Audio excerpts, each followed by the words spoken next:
Proposition numéro 8. Toujours nommer l'énergie primaire. Alors je vais prendre un exemple pour que vous compreniez cette proposition. Si vous prenez une voiture électrique, vous la mettez en France, ça devient en fait une voiture électrique dont l'électricité est issue du nucléaire. Vous mettez la même voiture en Chine, ça devient une voiture électrique dont l'électricité est issue du charbon.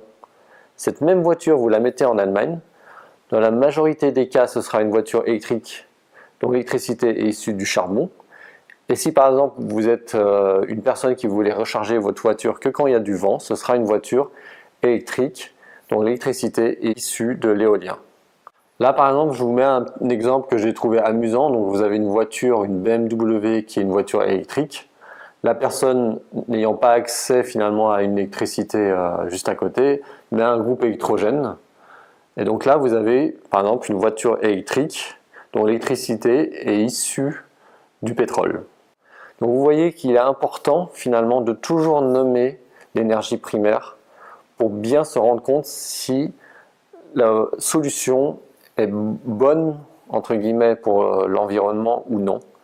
Et finalement, un même objet, donc la voiture électrique dans mon exemple, dans les différents cas, peut être une bonne solution ou une mauvaise solution.